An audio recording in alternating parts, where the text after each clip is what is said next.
तपाईलाई melodious sound चाहिए भने अब यो एक्टिभ बजर युज गर्ने होइन, अब युज गर्ने हो प्यासिभ बजर हो। तपाईले मैले आज प्यासिभ बजरको बारेमा यति मजाले देखाउँछु र बताउँछु कि तपाईँ भोलि बिहानबाट एक्टिभ बजर किन्न छोडेर तपाईँ प्यासिभ बजरतिर लाग्नुहुन्छ कि है। सो हामीसँग यहाँ दुईटा खाले बजर छ। अब हामी आज यो बजर टेस्ट गर्न जाँदैछौँ।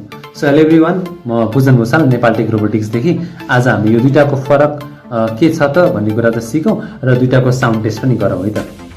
सो हामीसँग छ यहाँ एक्टिभ बजर, मसँग ब्याट्री छ, यसलाई म पावर गरिहालेँ। प्लसलाई माइनसलाई माइनसमा राखौँ र हेरौँ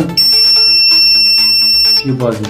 तर सेम प्लसलाई प्लस र माइनसलाई माइनसमा राख्दाखेरि यो प्यासिभ बजर जुन छ सो बजेन है।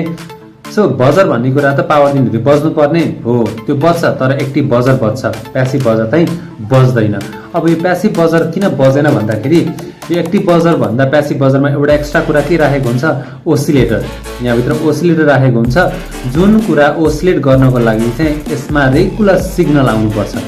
सो त्यो रेगुलर सिग्नल चाहिँ कि त हामीले कुनै साउन्ड डिभाइसबाट दिन सक्छौँ, एम्प्लिफायरहरूबाट, अथवा हामीले यसलाई आर्डिनोबाट पनि कोड गरेर सिग्नल दिन सक्छौँ, त बल्ल यो बज्छ। अब यति गाह्रो तरिकाले यो हामीले युज गर्ने हो अथवा यस्तो गाह्रो छ भने किन हामीले युज गर्छौँ भन्दाखेरि मेलोडियसको लागि। यसमा हामीले कुनै पनि कोड दिएर यसको साउन्ड चेक गऱ्यो भने त्यो लेभलको मेलोडियस आउन जुन यसमा आउँछ। सो म तपाईँलाई चाहिँ एउटा कोड रेडी गरेर आर्डिनोमा अपलोड गरेर आर्डिनोबाट साउन्ड टेस्ट गरौँ है त यो दुईटाको, अनि त्यहीबाट हामीलाई थाहा हुन्छ कि कुनमा बढी मेलोडियस छ र कुन हामीले बढी प्रिफर गर्ने भनेर।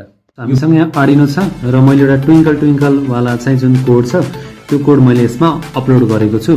अब यसको साउन्ड चेक गरौँ है त।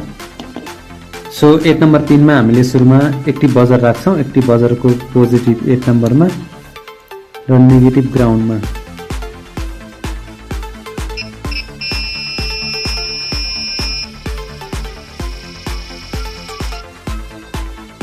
तपाईँले फिल गर्नुभयो